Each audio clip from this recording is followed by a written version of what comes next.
You're listening to My Evolved Life, a podcast that simplifies health and fitness and helps you maximize your life.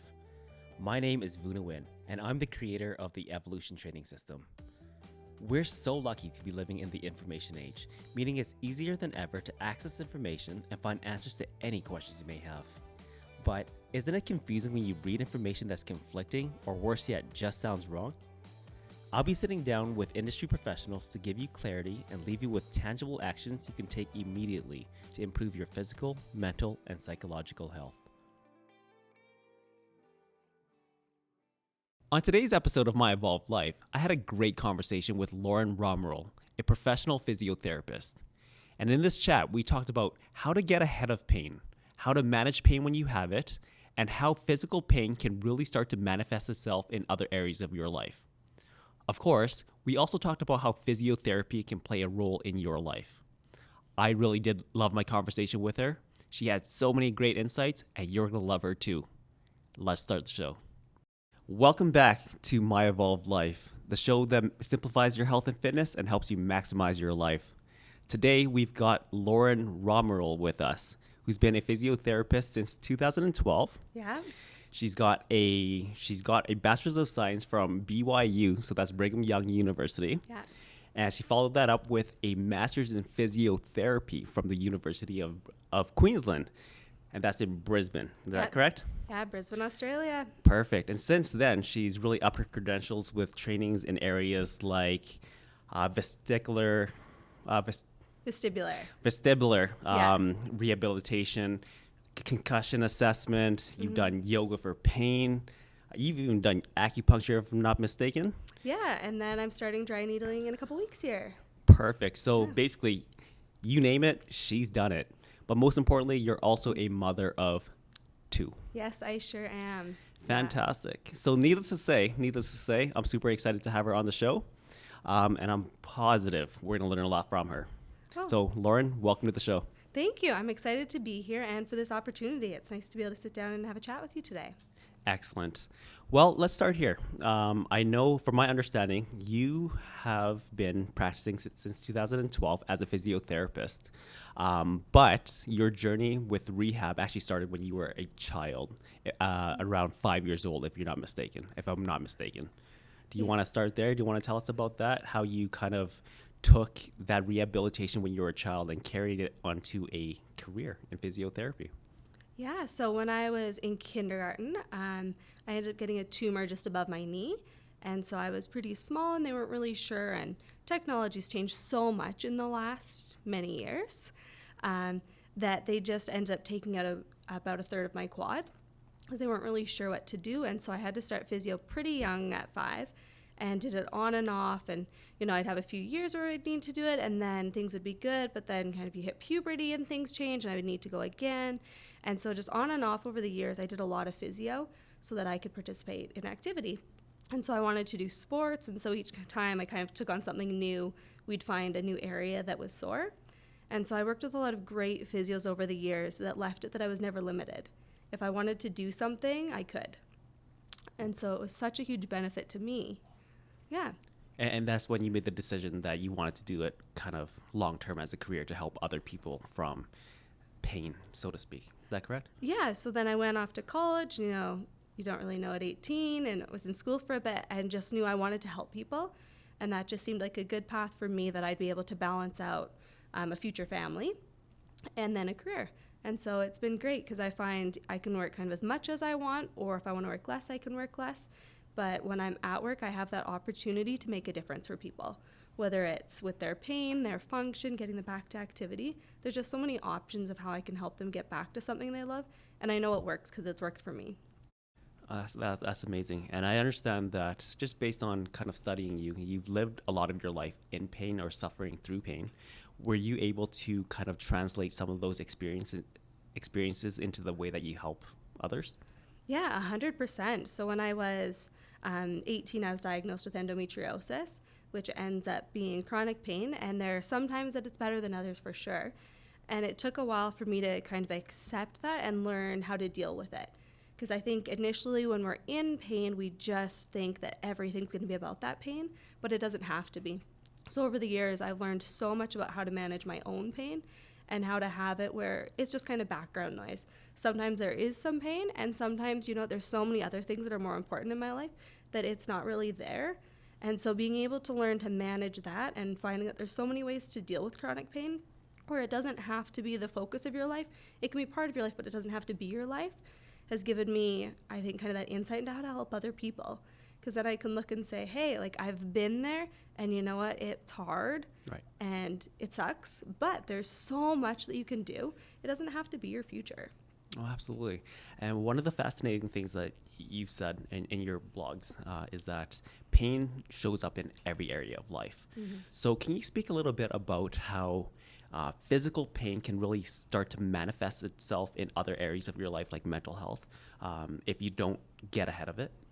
Yeah, so I think that's one of the big things that we don't always recognize is that if we have pain, we just think, oh, I'm sore, and sometimes we just let it go on because we're trying to tough it out. But when you're in pain, physically, it starts to take a toll on your sleep. And so if you're not sleeping well, then your pain can be worse. But then when you're in pain all of the time, it takes a huge toll on your mental health because it's draining. Pain is exhausting. And not just that physical exhaustion, that mental and emotional exhaustion. It's going to take it out of you. Every time you can't participate in something because you're in pain, it takes a little bit out of you. And especially with mental health, the more you're in pain, the more likely you are to suffer from anxiety or depression. It just impacts so much. I mean, physical pain can manifest itself in those ways, but also anxiety and depression can manifest in physical ways. Yep. So it goes both ways, that if we're not managing one of these areas, it's going to affect everything. Right. So they're very much not independent. They're very codependent. Yep. There's a very strong relationship between physical and mental health or pain. Yeah, huge. So I found in just my personal practices that it's been a great opportunity when I work closely with psychologists or counselors or social workers, because there's such a need for people in pain to have more than one resource. Okay. And to be able to know that, hey, yep, you're in physical pain, but also, what's going to help is if you can learn to understand your pain, how you deal with it, how you manage it, how it's impacting you. That's going to help you heal physically, but then you're taking care of that mental health aspect. So I find working with other practitioners makes such a huge difference. Oh, absolutely. That's fantastic. Now, let's go back to what you do quickly. Yeah. When we hear, as a layman, when you hear rehab, you think you know what it is, mm-hmm. right? But there is, I believe there's still a misconception or confusion as to what rehab really is. So how would you define rehab? That's a big one. So I think some of the things with defining rehab is it's not just exercise. A lot of the time people come in and they think, oh, I'm going to come in, you're going to make me do exercises like with TheraBands, and it's just going to be painful, and then it's going to be terrible. But really when you're coming in for rehab, it's me getting to know you and getting to know what are you here for? What are your aches and pains? What are your goals? What functional things are limited? What do you do every day that you can't do? And then it's creating goals around that. And the goal with rehab isn't for me to see someone forever. I want to see someone as few times as they need to be successful. And so I want to make it so that they have the tools to take care of themselves. So more often, rehab isn't just some exercises. It's more us making a plan. How are you going to manage at home? What are you going to do if your pain flares up again? What can you do proactively or preventatively as well so that you have a long-term plan to take care of things, and that I'm just there as a resource for people to come and kind of check in as needed once we get them back on track. Okay, so I do want to touch on something you said there, being proactive. Mm-hmm. Now, fortunately or unfortunately, we're not a very proactive society. We wait until something happens and then we correct it after. But let's say an individual wants to be proactive. What can you do to kind of stay ahead of pain? Yeah, there's actually a lot. So there's kind of this movement right now in the physio world called prehab. And so it's more that proactive or preventative rehab. And so starting ahead of time, so especially for athletes or people that participate in a regular activity, it's great to get ahead of things. So someone that's doing like a ball sport and they're doing a lot of the same movement. So if you're always like pitching a ball or throwing and your arm's always up, we want to do everything we can to strengthen the rotator cuff, around the scapula. You're really protecting and building strength. So it's looking at what you use often and how to build those muscles to prevent injury in the future. Well, that's fantastic. No, that's absolutely amazing. So as a professional, it sounds like you're always upping your credentials. You're always training, learning new things. What is the driver behind that? As opposed to just mastering your physiotherapy. I think there's a few things behind it. First of all, I love learning. So I think that's a big thing is I'm passionate about it. I enjoy it. And another big part is for physio, it's evidence-based. You always want to have the best evidence-based practice. And if you're not staying up to date with research, how are you going to provide that for people? And as we're growing as a society and as technology is evolving, we're learning so much more. Like where physio was even when I was in school is so much different than where it is now, and where it's going right now and where it's probably going to be in 5 or 10 years is going to be new as well. So if I'm not staying on top of things, I don't think I'm giving people the best care I possibly could. And I want to be able to confidently say, you know what, like here's what the research is saying, here's what we know right now, here's what's working, or here after, X number of years, I've done all of these things and tried these things, and here's what I find works best. So let's start with that. And if that's not working, I have all these other tools that we can also access so that I have the best opportunity to help people succeed. So by having those tools, you're able to give each individual as unique a program as possible. Yeah, 100%. The big thing with care is it's not just saying, oh, a knee injury, here you're going to follow protocol A, and then, that doesn't work, protocol B or whatever, moving on. It's who are you? What are your goals? What are you looking for? And the care is so different for each person, even with really similar injuries. Okay. Now, I'm going to ask you a tough question, or what I think is going to be a tough question. How does an individual who's suffering from pain know when he or she should be going to see a rehab therapist? If you were to throw it on a threshold between 1 and 10, where would they be? Oh, putting it on a scale from 1 to 10 is hard. It's a tough one. Yeah. I would say, because that's different for everyone, like when we look at a pain scale, someone's 10 is going to be someone else's 2. So I would say when it's not working for you anymore. Okay. When it's impacting you and it's affecting part of your life. If it's limiting you from doing something you enjoy, you need to be checking in with someone, getting some help. If it's kind of that ache where it's annoying, but it doesn't bother you at all, if it doesn't bother you, that's fine. When it doesn't work for you anymore, that's when you should seek some help. Okay. So one of the problems that we have, I think anyways, nowadays is that we like to self-diagnose, or, we'll go onto Google or WebMD and self-diagnose. And that could be a dangerous game because, well, really, who knows better than a professional, right? Yeah. Things that you find on the internet can be very, very generic. Do you find that to be a problem at all, where clients that come to you, they have this impression that they may know better than you do? Mm-hmm. Yeah, we do see that in some different aspects. I do a lot of vestibular therapy, so I work a lot with dizziness, and often people have this impression that all dizziness is vertigo. So they come in and they go, oh, I must have vertigo. Okay. And so they come in, they're pretty sure about that. And sometimes they've even seen another health professional, like a physician, who said, oh, yeah, probably vertigo. So they come in with this set idea, okay, well, how are you going to fix it? And not always as keen for the whole assessment, because most of the time I would say probably at least 60% of the time when they come in saying it's vertigo, it's not. So majority of the time when they have that impression, when we do some testing, that's not what it is. But it's just because that's the most common type of dizziness that people know. And it's the same with other injuries. When people come in and they think they know, it takes a little bit more work to build some trust almost and to say, hey, like, that might be it, but I don't want to miss something. And so we're going to do a really thorough assessment to make sure we get the whole picture. And then at the end of the assessment, I go through it with them and say, you know what, here's everything we found. Here's what it looks like. Here's the most likely diagnosis, or here is for sure the diagnosis. And here's the best treatment plan. And usually if they can see that you're being thorough and that you're just trying to give them all of the information, they can get pretty on board by the end. No, that's fair enough. No, that makes perfect sense. So that would be the self-assessment side. Mm-hmm. There are many people out there, and to some extent, myself included, where we also like to self-treat. Mm-hmm. Now, do you have any cautions there for somebody who might be treating themselves based off of advice they found on the internet? Yeah, it can kind of go two ways. They either are just doing something that might be in pretty much the wrong direction, where if it's not if the diagnosis isn't what they thought it was, then it might just not be impactful, or it might potentially do more damage depending on what they're doing. But the other big one I see is people will go, okay, especially with back pain, I've hurt my back. It's likely, you hear like my discs are out of line or something like that, which doesn't really match up with science very well. And so they'll come in and they'll say, well, I hurt my back and I haven't really done any movement for 6 weeks and it's not gotten better. And that's one of the biggest problems is movement is one of the best treatments we can do. Especially with back pain, research is now showing that there's not a specific movement or exercise that's best for back pain.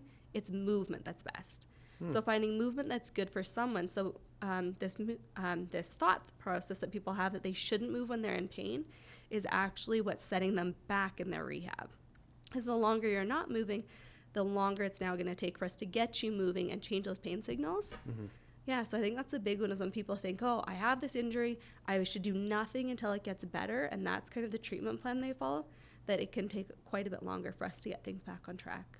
Okay. I think that sets me up pretty well for the next question I wanted to ask. So going on back pain. So when an individual is suffering from back pain, how does he or she decide between going to see a rehab therapist versus a chiropractor? Like intuitively, they may not know that, right? So how do they make that decision? A lot of it can be personal preference. I know there's a huge variety in both how physios and chiropractors treat.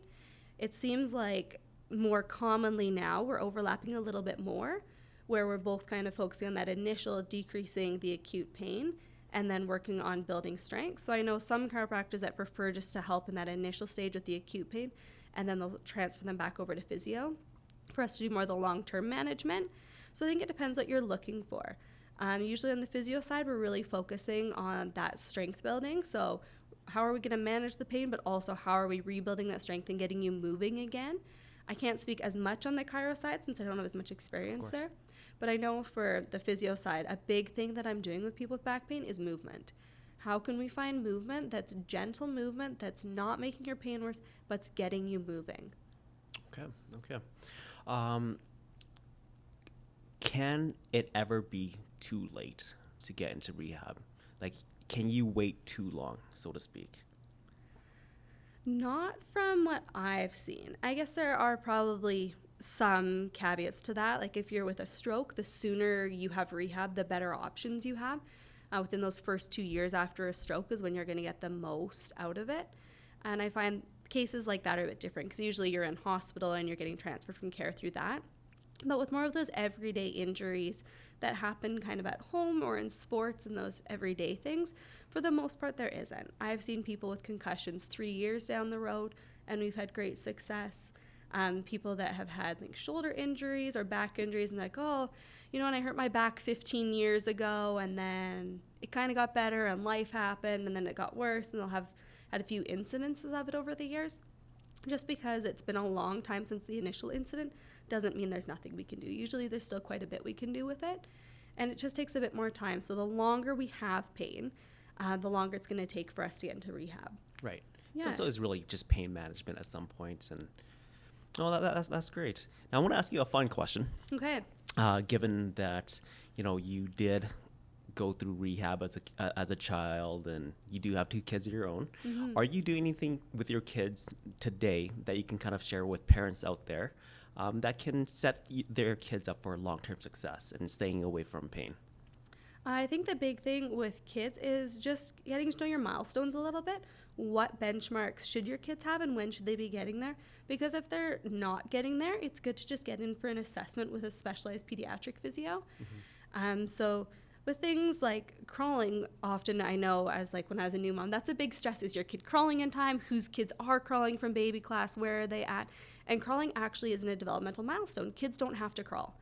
They can go from sitting to kind of moving, however, whether it's a scooting, an army crawl, a crawl, to standing and walking. But if they don't crawl at all, that's okay. And that's not a milestone that a kid has to hit. But if your child's not walking by 18 months, that's a time to just kind of check to see if there's physically a reason why they're struggling with it that can be worked on, because that early intervention makes a big difference. Right. Yeah. So what about a little bit later on in their lives? So I know a lot of kids, they get involved in sports and stuff like that, and injuries are natural, but we do have a lot of kids playing, say, football, getting into contact sports a little bit earlier. I know you work a lot with the brain. Yeah. Is there any advice you can give there? Yeah, so I think if you're trying to be proactive in more of those contact sports, I know there's trying to change some of the regulations, and some have been changed at the age that contact can start now, especially in hockey, which is going to make a bit of a difference. Because do kids when they're, 8 need to be body checked? Probably not. We'll let the brain develop. But as a parent, with anything like that, always have your kid in a helmet. A helmet's not going to prevent a concussion, but it's going to prevent something more serious. So even if it's, your kid's on a bike, get them in a helmet. They're doing anything that could have that contact sport, get them in a helmet. And then I would say it's good to just evaluate how often are they getting hit. If they're in a sport that has a lot of contact, are they taking a lot of big hits? And just noticing, is there any change with your child? Is it cognitive? Is it mood-wise? Things like that to watch, because if they are noticing any change, you want to stop the activity and get an assessment just to see how they're doing, especially as they're still developing. I think that's fascinating. Now, I don't have kids myself, but, that is the plan at some point. And I want my kids to be as active as possible, to be as involved in sports and physical activity as possible. And I know there is a fine line between letting kids be kids, but at the same time, putting them in a position of success or to succeed, right? Yeah. And not sheltering them too much. So it sounds like, hey, just continue, monitor. And if you're playing contact sports or wear a helmet, it seems very, very intuitive. But sometimes we don't think that way, right? We do what we see, not necessarily what's common sense. Yeah, and I think a lot of it is that just following your intuition, knowing your kid, knowing what's working for them. One of the other things that's also good is often if kids just play one sport, there's a season to it. So there's usually a few months of the year that they're not doing anything. Get them in something. Do something in that off time, because if you have that gap where, there's 4 or 5 months they're doing nothing, then, basketball, soccer, whatever sport it is starts up and they get running again, then they're often getting those shin splints, their feet might be hurting. They're more susceptible to things if you've had a period of nothing, so keep them active year-round. Okay. Now, I don't want to stay on the child topic too much, but it is fascinating. I have one last question for you. Yeah. Now, children, they may not be able to articulate or explain their pain the way that an adult might be able to, right? So are there any key words that you may want to listen to or just key indicators that they are in more pain than they're communicating and that they should be checked out?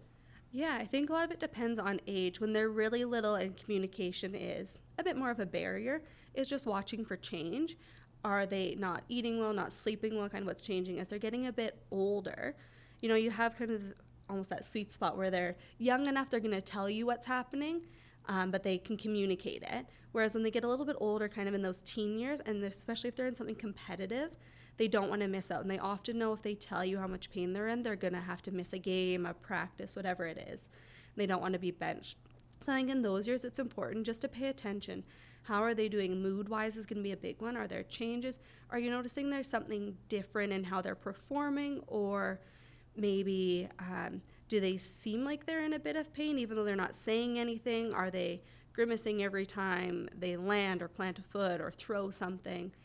And what kind of care are they doing at home? Are they coming home after practice and they're trying to ice or putting heat on or things like that? Because if they're trying to self-manage a bit, they obviously are suffering, and maybe they're just worried about being pulled from a game. Yeah. Okay.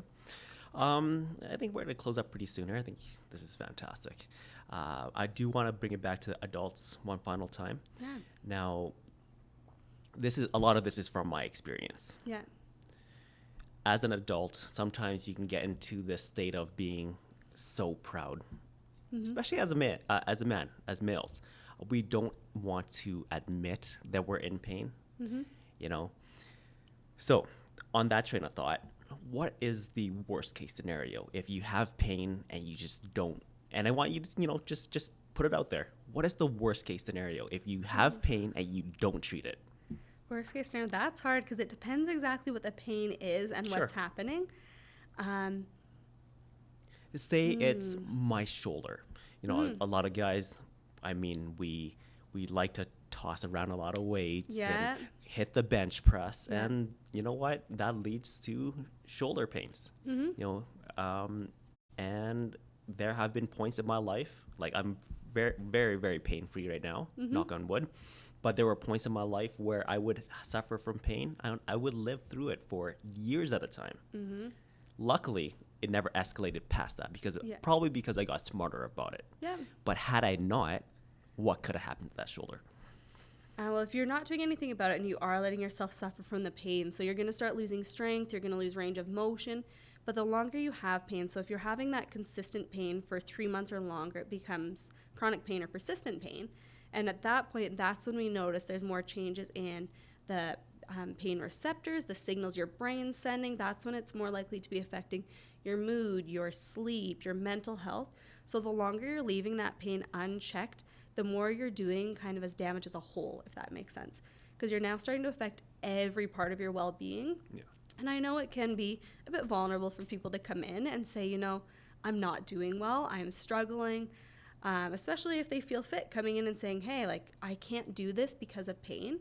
But that vulnerability and being able to just ask for help in any aspect of our life is so important. Because you come in and I'm never going to be judging something. I'm going to be like, hey, you're in pain. Okay, when did this start? Let's set a plan. Let's make a goal. Let's get you back to what you're doing. There's never any judgment in that situation. It's just like, great, you've come in. Let's get you going and let's make a change. So living through it, pushing through it, it's not a good idea. I wouldn't recommend that. And there is kind of that mentality like, well, I got to push through it as much as I can. If I can't push through, get help. Get help sooner. Get help before it affects everything so it takes less of your life to fix it. The sooner you get in there and the sooner you get started on treatment, the less time you're going to be going for treatment and you can't right back to what you're doing instead of potentially suffering for years, right? That's common sense. It makes perfect sense, but many of us don't live or abide by common sense. No, most people don't, but it's always a good reminder, if you're having that pain, what's the harm in getting checked out? And a big thing is most people have benefits. If you have some benefits, why not use them to get checked when you're sore? Absolutely. Yeah. No, that's great. So what's next for you, Lauren? You said you were going to start dry needling. Mm-hmm. What else? Yeah, so I'm taking a dry needling course the next few weeks here, so adding that in. Also delving a little bit more into that physio yoga sense, where I'm really looking at the whole person and general well-being. So it's not just when you come in and your shoulder's sore. It's your shoulder sore, but how are you doing? What's it impacting? How is your sleep? How's your mental health? What are your beliefs around pain? How are those beliefs affecting you? How can we get you moving? So just kind of looking a little bit more at that general wellness aspect because I want people to leave feeling better than they were before and having tools in all those aspects. So often that means, using the network that I have to refer people to someone else and say, hey, you know what? Here's some really great counselors or fitness professionals because coming to me for personal training isn't what people should do. I get them going and then here's some trainers I've worked with that I highly recommend that can get you to that goal that you have or, if you need some help with occupational therapy or things like that. There's so many other professionals and giving people those tools and information so that if they need something else, they can access it as well. I love it. Very, very genuine. You have a passion to help, and it's very, very clear that shines through. Who are you looking for? Or more specifically, who should be looking for Lauren's services? Like, do you have a specific demographic, gender? Who are you looking for? I'm looking for people that are in pain that want to make a change. I'd say that's the big one. People that are suffering or have tried things and it hasn't worked because I'm ready to sit down and work through, what hasn't worked for you. Let's make a new plan. Let's do something different. I think that's the big thing is people go, well, I tried physio once and it didn't work for me. Okay, that's all right. But you know what? There's so much more we can do. I always work individually one-on-one. We have a private room. So it's that one-on-one time and attention saying, hey, what's going on with you? Okay, what didn't work? What do you enjoy? And making the exercises or our treatment based around things people enjoy. So I'd say kind of anyone in pain. And then I do a lot with dizziness, and I do enjoy that because dizziness can be pretty scary. And it's more common in females and more common over the age of 60. And as you're aging and now all of a sudden as you're dizzy, it's a scary feeling. Sure. And so I really enjoy that because you can make such a huge difference for someone just being able to reassure them, being able to treat their dizziness and get them back on their feet. So if an individual is living an evolved life, what does that look like to you? I think that's kind of twofold in the sense living an evolved I think you need to be taking care of yourself. So whether that's like the self-care you do at home, just checking in on yourself, both mental health and physical health, looking to see kind of what you need to be able to take care of you so that you can do kind of the second part is to serve others and to help others. There's so much that we have that we can give to others that can benefit them. And I think sometimes we underestimate that and underestimate what we have that can be so beneficial to other people. But really, whether it's just taking a few moments to help someone, at the store or going out of your way and volunteering somewhere, I think living a life with service is a big part of living an evolved life and helping those around you and in your community.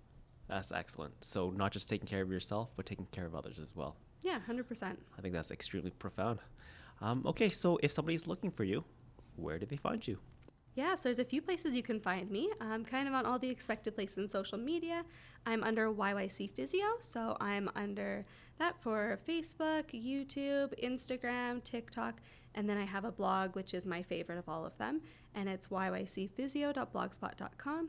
And I just love that opportunity to write and kind of share a little bit more about my personal experiences and thoughts on health and wellness.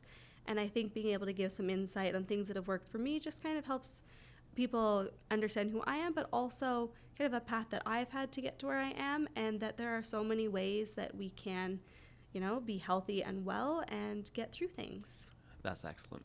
Thank you so much for the conversation. That was so informational. That was so informative. I really appreciate your time, and thank you again. Yeah, thanks for having me. I look forward to seeing kind of where everything goes with you guys and being a part of this. So thank you. Hey guys, thanks for watching. If you enjoyed this video, I'd recommend that you subscribe to our channel at Evolution VN, and you can do so below. Each week, we'll be releasing a new information-packed interview, which will simplify your health and fitness and help you maximize your life. So, subscribe below to be notified whenever a new video is released. Until then, live an evolved life.